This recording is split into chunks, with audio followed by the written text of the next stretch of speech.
আনসাররা veto দিল, বলে যে না, নেতৃত্ব আপনাদের মধ্য থেকে একজন থাকবে, আমাদের মধ্য থেকে একজন। আবু বকর রাদিয়াল্লাহু বললেন যে না, তাদের বিরুদ্ধে সশস্ত্র সংগ্রাম করব, সোজা করব, আমার ডান্ডা দিয়ে ঠান্ডা করতে হবে। নিজেকে মনে করি যে আপনাদের চেয়েও তো আমি উত্তম না।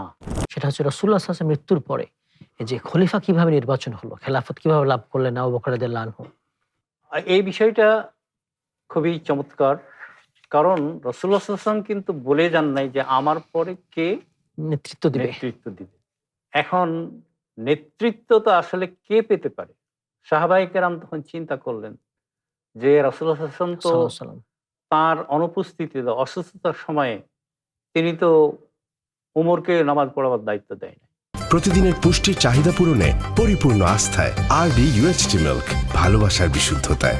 আলী রাদিয়াল্লাহু তাআলা উসমান তার একান্ত ছোট মেয়ের জামাই, তাকেও দায়িত্ব দেয়নি। আবার তো সে সম্পর্কে ব্লাডের লোক, চাচাতো ভাই। ওসমান রাদিয়াল্লাহু তাআলা আনহু, যাকে যুন্নুরাইন বলা হয়, মানে দুইটা নূরের অধিকারী। কারণ রাসূলের দুই মেয়েকে হযরত ওসমান রাদিয়াল্লাহু বিয়ে করেছিলেন। দুইজনেই কিন্তু ইন্তেকাল করে। এইজন্য তার উপাধি দেওয়া হয়েছিল যুন্নুরাইন, মানে দুই নূরের অধিকারী। তাকেও তো দেন নাই। তাহলে তিনি নামাজের দায়িত্ব দিয়েছেন হযরত আবু বকর রাদিয়াল্লাহু আনহুকে। তাহলে তিনি হকদার খেলাফতের বা রাসূলুল্লাহ সাল্লাল্লাহু আলাইহি ওয়াসাল্লামের পরে নেতৃত্বের। কিন্তু দেখেন, মানুষ তো মুসলিমরা এখানে দুইটা ধরনের লোক ছিল। একটা হলো মুহাজির, যারা হিজরত করে এসেছে মক্কা থেকে আসছে, আর যারা মক্কা মদিনার অধিবাসী তারা হলো আনসার। এখন মসজিদের পাশেই ছিল সাকিফাতু বানি সাঈদা, একটা ছোট্ট উদ্যানের মতো ছিল, বাগানের মতো ছিল। এখন ওটাকে সম্প্রসারণ করার পর ওই চিহ্ন টিহ্ন আর কিছু নেই। এখানে আনসার এবং মুহাজিররা বসলো, আমরা কাকে নেতৃত্ব নিতে পারি, খলিফা বানাবো। আনসারদের পক্ষ থেকে একজনের নাম প্রস্তাব করা হলো। তো তিনি বললেন যে না, আমি এই দায়িত্ব নিব না। তারপরে মুহাজিরদের পক্ষ থেকে বলা হলো যে আমাদের পক্ষ থেকে করা হোক। আনসাররা ভেটো দিল, বলে যে না, নেতৃত্ব আপনাদের মধ্য থেকে একজন থাকবে, আমাদের মধ্য থেকে একজন থাকবে, দুইজন। তখন আনসাররা বললেন যে আসলে নেতৃত্ব দুইজনের হয় না, দুই নেতা কোথাও চলবে না,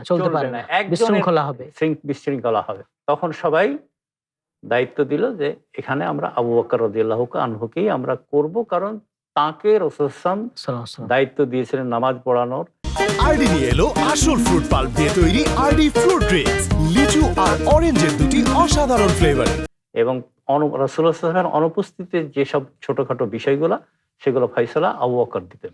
এবং নেতৃত্ব মুহাজির থেকেই হয়। এইভাবেই ওনাকে খলিফা করা হয়। এবং তিনি খলিফা হওয়ার পরে সংক্ষিপ্ত একটা বক্তব্য দিয়েছিলেন, কাদ উল্লিতু আলাইকুম ওয়ালাস্তু বিখাইরিকুম, আমি তোমাদের নেতা নির্বাচিত হয়েছে, আপনাদের নেতা নির্বাচিত হয়েছে, কিন্তু আমি নিজেকে মনে করি যে আপনাদের চেয়েও তো আমি উত্তম না। কত সুন্দর বক্তব্য, কোনো সত্য খুবই সংক্ষিপ্ত। এবং তিনি বললেন যে আমি যদি ভালো কাজ করি তাহলে আপনারা আমাকে সাপোর্ট করবেন, আর যদি আমি উল্টাপাল্টা করি আমাকে শুধরে দেওয়ার ব্যবস্থা করবেন, এটা আপনাদের দায়িত্ব। দেখেন, এইখানে যে আমরা যে গণতন্ত্রের কথা বলি, এখানেও কিন্তু গণতন্ত্র। আমরা যদি দেখি যে শাসক দল অন্য কিছু উল্টাপাল্টা করতেছে, তাহলে তাকে টেনে ধরার, প্রতিবাদ করার, এই কথাটা কিন্তু হযরত আবু বকর রাদিয়াল্লাহু তাআলা আনহু শিক্ষা দিয়ে গেছেন। তাহলে ওনার খেলাফত লাভের ব্যাপারে আমরা সিদ্ধান্ত নিতে পারি যে মুসলিম বিশ্ব কখনো নেতৃত্ব শূন্য থাকতে পারে না। একজন নেতা নির্বাচিত করতে হবে, এবং এই নেতা নির্বাচনের ক্ষেত্রে সবার মোটামুটি মত নিতে হবে যে কে আমাদের মধ্যে বেস্ট, কে যোগ্য, অধিক যোগ্য।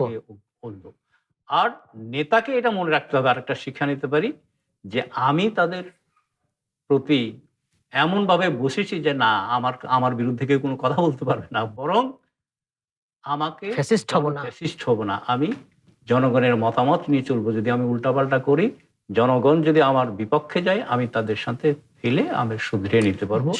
এইভাবে আমাদের এই খেলাফত লাভ থেকে আমরা শিক্ষা নিতে পারি। আল্লাহ তাআলা আমাদেরকে তৌফিক দান। আমিন।